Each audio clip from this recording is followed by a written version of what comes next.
Hi, everybody. Hi, makers. It's Pepper Persley here in the midst of the World Cup, which is so exciting. I got my Sophia Smith jersey up here, and I'm so excited to be interviewing Sam Gordon. It's great to be with you, Sam. My first question for you, women athletes are taking their talents to entrepreneurship, launching retail and media brands like Kristen Press and Tobin Heath Media or Alex Morgan's Together. What important conversations do women athletes bring to media and business spaces? I think we've seen a great change in women's sports over the past couple of years as we're kind of taking things into our own hands because up until this point we haven't had a lot of marketing and focus on the incredible athletes that are playing the game. And now with Alex Morgan's Together Media, like these you taking things into your own hand and interviewing at the WNBA, it's just we're seeing more attention brought to women's sports because we're knowing how valuable we are. And I think the more and more we get involved, the more and more people will realize that we're incredible athletes and we've got great stories. All right, now I want to ask you a little bit about the FIFA Women's World Cup happening right now. So everybody, check it out. A lot of the games aren't on our time zone, but make sure to rewatch them. I know I've watched all the U.S. Women's National Team games so far, except for tomorrow. It's at like 3 a.m., so I'll just have to rewatch Hmm. that one. Yeah, lots of powerful teams, really incredible athletes out there. It's been so fun to watch all the highlights and see the goals scored. There's a lot to look forward to in this World Cup. Right, absolutely. Like there's a huge fan base under it too. The Women's World Cup is projected to get 2 billion viewers globally, almost double the numbers from 2019, which is incredible. What do you think makes this tournament so special? Oh, that's such a big question. Well, first off, we have the equal pay going in and all the work that the women's team has done to fight for equal pay and bring attention to how much work they're doing and what they deserve and receiving that, I think brings them up to a status where people can see that women's sports, this is the real deal. And as we get more and more competitive, it's entertaining to watch. It's great soccer, and I think as more marketing is brought into it, people can tune in and watch the games and see that these women are good at soccer. And so it's also exciting because we just have so many big players here. I mean, you've got a lot of good teams in here, so it's great to watch. Yeah, and you mentioned something I wanted to ask about. The U.S. women's national team won historic pay equity settlement in 2022. Other than funding, what other ways can equity be achieved in women's sports? I think it goes back to, marketing and commercials and sponsorships and just bringing attention to female athletes. I think sometimes it's hard as a younger player to find people to look up to, especially when brands and TV time isn't given to women's sports. And it starts with building up a fan base. And so, as much as it is equal pay, it's also investing in women's sports. And that goes across the board for everything. And it's putting in time to create stars and give these women who are incredible athletes an opportunity to interact with their fan base and build a fan base because that's what we all are as fans of sports, and it's just making sure that women's sports have an opportunity to build a fan base. Right, absolutely. And 14 players on the U.S. national team are at the World Cup for the first time, led by some young firepower. So, do you see a trend of young players stepping up with some other players hurt as team leaders? Just continuing in women's sports. Yeah, it's interesting when you look at the U.S. team to just see the age gap. I think is what they're all talking about, going from Rapinoe down to I forget who the youngest player is, but Sophia Smith has come in and just been crushing it as a super young player coming in, and it's great to see this kind of transition where you still have your leaders. I was sad that Becky Sauerburn is out for this one, but Kelly O'Hara is still back there, Megan Rapinoe, Alex Morgan. So you've got your leaders who have been there for a while, and then this younger team, and it's nice to see them all mold together. And I always like to see the older generation passing it on to the younger generation and seeing that it's still just as powerful. Yeah. I mean, it's really cool. And I think Alyssa Thompson is the youngest on the team. I'm glad that she got some playing time. Very impressive. Yeah. All right. Now I want to ask you a little bit about your experience with soccer. How did you fall in love with the game and what do you love most about it? I have just always played every sport that I could get my hands on, and soccer started when I was like 4 years old, and I was just always playing club soccer, high school soccer.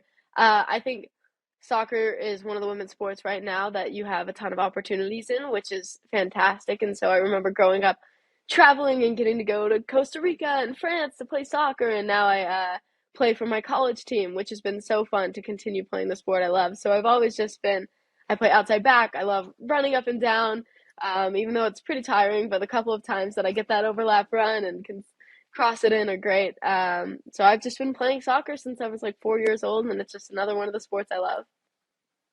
All right, and I want to ask you another question about, what you're doing off the field a little bit, off the soccer field with your American football camp for girls with Under Armour. Just tell us more about how that started and where you see it going in the future. Yeah, so football has been a long journey for me. I started playing tackle football with the boys when I was 9 years old, had my highlight video, and then with the help of my dad and some other people who had been wanting to start a league for a while, we started the Girls Tackle Football League. We started with just 50 girls, and then this past season we had over 600. So it's been incredible to see the growth that has been there. And this is where it kind of comes back to brands and people investing in women's sports because before Under Armour jumped in, it was a lot of our own time, our own money, and investing, and it's really difficult to get a league growing off the ground. But now Under Armour has come in and given us a lot of support, and it's a game changer. So we've had now two camps in LA and two camps out here in Utah, where it's been with NFL coaches, women's and men's. They're doing the exact same thing that the boys get at these U.A. camps, and it's incredible to see the talent out there on that field. They've come out with a women's football cleat. They've invested a lot in our league, and it has been super nice to have that support to, validate that we are here and girls want to play football. And I'm super excited to see us keep expanding those camps in the future and to keep working with them. Yeah, I mean, it's so important that girls have access to any and all sports that they want to play. So I love what you're doing. I think it's amazing. Thank you. All right. What other sports organizations do you think are getting it right supporting girls? Well, I mean, it's been great to see the soccer change. I think equal pay is going to be, and I think one of the things that I love the most is when I'm watching commercials, and it's weird because it's just commercials, but anytime I see a female athlete pop in there, and I think you've started to get some WNBA athletes coming in there, the soccer athletes. I think tennis has done. I mean, going back to Billie Jean King, she changed that game forever. But there is just a lot of new investment coming into women's sports, and it's super exciting to watch. Flag football is starting to grow, and I'm hoping to keep pushing women's football there. But I think we have a lot of things that are happening, and all together, I think with the growth of one area of women's sports, we all grow together. So it's a slow progression, but lots is happening. Yeah, I mean that's one of the most important parts, right? Like if you see it, you can be it, right? And some of those commercials, like it might not seem super important to a lot of people, but to girls my age and even younger, like seeing a women athlete like in a commercial, like while they're watching even a men's game, might be like, hey, like we should turn to this to make sure we watch them and because that's really important, right?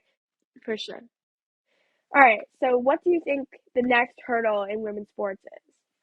Well, I think it's just I think we've kind of gotten over this weird bump, and my thing has always been women's football and tackle football because sometimes when I look at it, football dominates like American numbers of viewing, like the Super Bowl and these type of things. When you look at your high school pep rallies and high school sports, it's always been football. And I think until we kind of get into that game, it's never you're not going to have the same status, especially when you look at college campuses and Alabama and some of these places where it's just dominated by the football team and the amount of funding that goes into there and the college coaches. So I really want to see us dive into that football world. And we've seen a change as far as women's coaches go and refs and us kind of infiltrating that space a little bit, but that's been off the field. And I think it's time to get on the field. So I would love to see some progressions there. And then outside of that, I think it's just continuing to support the players all across the board, WNBA, in soccer, in everything.